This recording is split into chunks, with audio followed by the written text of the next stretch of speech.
The entire floor was vibrating. Not a subtle hum, but a full-on tremor, like the building was trying to escape the city. It wasn't just a shake. It was a deep, guttural rumble that started in my toes and worked its way up through my bones. My coffee cup, still half full, rattled against. I could hear the glasses in the cabinet. I grabbed the edge of the counter. It was solid oak, strangely smooth under my fingers. The noise was incredible, a grinding roar that made my teeth ache. It wasn't just a sound, it was a physical pressure, pushing against my eardrums, against the air in my lungs. I felt the cheap particle board of the kitchen. I could taste dust in the air, a dry, gritty sensation that coated my tongue.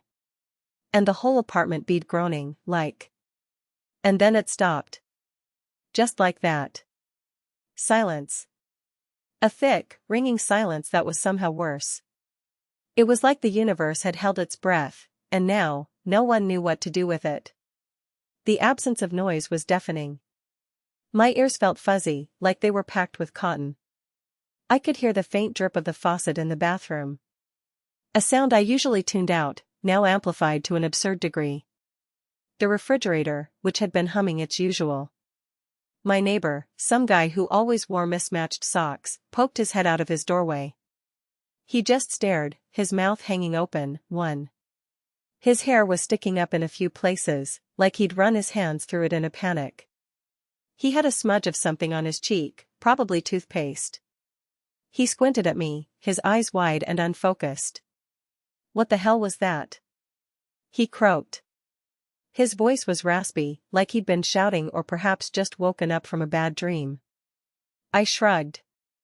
It was a small movement, but it felt monumental in the stillness. Felt like a giant had decided to play hopscotch with the subway. He didn't laugh. Nobody did. The whole hallway was still. You could hear the distant wail of sirens. It was a sound that always made my stomach clench, a promise of chaos and confusion. I wondered if they knew what had happened. The sirens beat coming from all. I walked back into my apartment. The crooked picture frame on the wall had definitely shifted. The one with the beach. Now it leaned at a jaunty, impossible angle. Like it was trying to tell me something. It was a cheap frame, mass-produced. But the photo inside was of a trip I'd taken years ago, a rare moment of genuine peace. Now, the waves in the picture beat crashing at a steeper incline. It was absurd, really, a tiny detail in the face of whatever just happened. But what? This whole thing was so bizarre. 1 minute, the world was shaking, the next, utter stillness. You know how it is. It's like when you're driving, and you're going. Except this was way, way bigger than a patch of ice.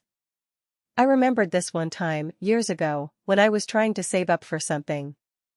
It was this specific gizmo, cost a fortune. It was for a hobby I had. Something I was passionate about at the time, and I'd been saving for months. Anyway, I'd been working double shifts, selling off.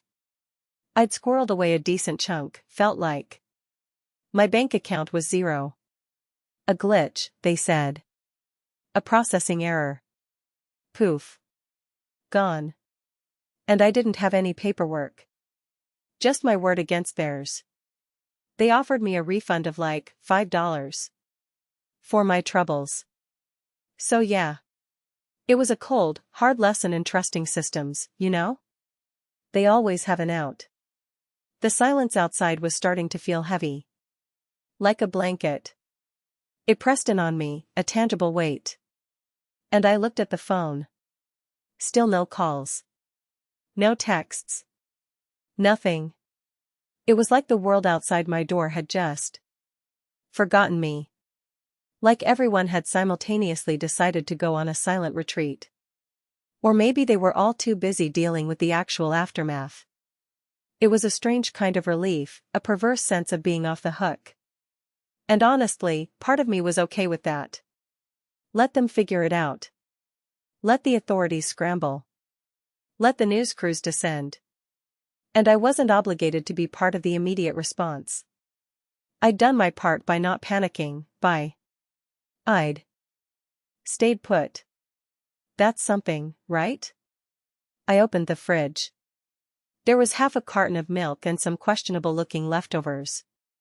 I was suddenly starving. Like, I could eat a whole horse starving. Which was weird, considering the near-death experience we just had. My stomach growled, a deep, guttural sound that. It was a primal urge, a reminder that. My sister thought I'd cave. She always thought I'd cave. After everything she pulled, the lies, the betrayals. Like I was some kind of doormat. She'd always underestimated me, or maybe she just saw what she wanted to see. She was a master manipulator, that one. A real pro. She's wrong. I went to the window. The street below was empty. No flashing lights, no people running around. Just still. Like everyone had vanished. It was eerie. The usual urban symphony of car horns, distant. The only sound was the faint rustling of leaves on the trees lining the sidewalk, a gentle, almost mournful sigh. And then I saw it. A single, bright red balloon, snagged on a. It was a stark splash of color against the muted urban landscape. A child's lost toy, a symbol of innocent joy, now stranded and alone. It was just there. And I remembered this one time I was trying to hide some money. Not a lot, but enough that I didn't want anyone to see it. So I put it in this obscure place, a hollowed-out book on the top shelf of my closet. It was a dusty old thing, a forgotten. Weeks later, I went to get it, and the book was gone. Just gone. Never saw it again. I still have no idea where it went. Maybe the cat ate it. Who knows? It was one of those things that just. It's a mystery, you know? The not knowing. Anyway. The air in the apartment was getting thick. Smelled faintly of ozone and something metallic. Like burnt pennies. It was a sharp, acrid scent, a reminder of something electrical gone wrong. I took a deep breath, trying to clear my nostrils, but the smell clung to the back of my throat. It was the smell of disruption, of something altered. I decided to make some toast. Even if the world was ending, a person had to eat. It was a small act of defiance, a ritual of sustenance. The toaster started to glow. The heating elements turned a fiery orange, I watched the filaments pulse, a steady, rhythmic beat. I could hear the faint crackle of the electricity as it heated up. And then, a faint, tinny melody drifted in from somewhere far away. Like an ice cream truck. But. Wrong. Warped. It was a distorted, almost menacing version of. It commied from everywhere and nowhere at once, a disembodied serenade. I waited for the toast. It never popped up. The glowing elements remained lit, a silent testament. The warped ice cream truck music continued its mournful, off-key performance. I stood there, the smell of ozone and. The initial tremor had subsided, but the building. It was a low thrum, a resonant frequency that I could feel in my chest. It was still vibrating with the aftereffects. I walked into the living room, the floorboards creaking under my weight. The framed photos on the bookshelf were all. A stack of magazines had tipped over, there. It was the small indignities, the subtle shifts. I needed to call my dentist. My tooth had been bothering me for a. It was probably just a cavity, but it. This whole seismic event had me thinking about. The important stuff. The things that, in the grand scheme of things, actually mattered. And the neighbor, the one with the mismatched socks, reappeared in the doorway. He was, a tasteful navy blue. He looked more composed, but his eyes still held a flicker of unease. He held a half-eaten apple in his hand. Anything? He asked, his voice a little stronger now. I shook my head. Nothing. Radio silence. You? He took a bite of his apple, the crunch loud in the hallway. Same. Checked my phone. Dead. No signal. It's like the entire network just vanished. He paused, chewing slowly. I was thinking, maybe it was a sonic boom. Or a big explosion somewhere. But it felt different. Deeper. Yeah, I agreed. Deeper. It had felt like the planet itself was groaning. Like it was in pain. We stood there for a moment, two strangers sharing an unspoken bewilderment. The air between us felt thick with questions, with the shared experience of the inexplicable. He offered me a piece of his apple, which I declined. I still wasn't feeling up to eating. Well, he said, finishing his apple with a decisive bite. Guess we just wait.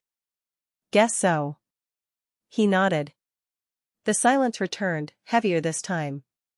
Charged with the unspoken knowledge that we were all in this together, or at least, we should have been. But the lack of communication, the absence of any official word, made it feel more like we were all adrift in our own little bubbles. I walked back into my apartment. The crooked picture frame with the beach photo. It was mocking me, in a way. A reminder of a time when things were. I went to the kitchen, my stomach rumbling again. The thought of toast seemed more appealing now. A tangible, edible thing. Something I could control. I opened the bread bin. The loaf was a bit stale, but it would do. I carefully placed 2 slices into the toaster. I pressed the lever down, and the familiar orange glow began to appear. This time, I waited. I watched the filaments heat up, the anticipation building. It was a small act of faith, a belief that the toaster, at least, would function as intended. The warped ice cream truck melody was still. It was the soundtrack to whatever new reality we were inhabiting. I thought about my sister again. She'd always accused me of being too passive. But it wasn't passivity, not really. It was a careful calculation. A weighing of options. Sometimes, the best course of action was to do nothing, to observe, to wait for the dust to settle. She never understood that. She was all action, all immediate gratification. She'd never understood the power of strategic inaction. The toast started to smell good. A comforting, familiar aroma that cut through the metallic tang in the air. I could hear the faint crackling of the bread as it toasted. A small victory. A tiny step back towards normalcy. And then, just as I was starting to relax, the toaster made a small, pathetic thunk. The lever popped up, revealing 2 perfectly toasted slices of bread. I let out a sigh of relief. See? Some things still worked. But as I reached for the toast, a new sound emerged. A faint, rhythmic tapping. It was coming from the window. Not a forceful banging, but a persistent, almost delicate tapping. Like someone was trying to get my attention. I walked over to the window, the toast still in my hand. The street below was still empty, the red balloon still snagged on the lamppost. But as I looked closer, I saw it. And a small, dark shape, perched on the windowsill. It was a bird. A common pigeon, by the looks of it. It was tapping its beak against the glass, its beady eyes fixed on me. It was just there. Pecking. As if the world hadn't just been shaken to its core. I remembered another time, a few years back, when I'd lost my favorite pen. It was a good pen, smooth writer, comfortable grip. I'd had it for ages. I'd searched everywhere, turned my apartment upside down. But it was gone. I'd convinced myself that one of my friends had borrowed it and forgotten to return it. I'd even subtly asked a few of them, but no one admitted to it. It was one of those minor annoyances that festered, that made you question people's integrity. I'd ended up buying a new pen, but it was never the same. Anyway. The pigeon continued its tapping. It beat looking at the toast. A hopeful, expectant look in its beady eyes. I broke off a small piece of the toast and held it out to the bird. It hopped closer, snatched the crumb with surprising. It then looked back at me. The warped ice cream truck music seemed to. It was a strange tableau. A shared moment of unexpected peace amidst the lingering uncertainty. I broke off another piece of toast. The world might be ending, or changing, or whatever it was doing, but a bird was hungry, and I had toast. It was as good a reason as any to keep going. The air in the apartment still smelled faintly. It was a lingering scent, a reminder of the disruption. But now, it was mixed with the comforting aroma of toasted bread, and the faint, almost imperceptible scent of bird. I wondered if my sister would call. Probably not. She was too wrapped up in her own drama. But that was fine. And I was fine. I had toast. And a pigeon. And a building that, for all its recent wobbling, was still standing. I looked at the toaster.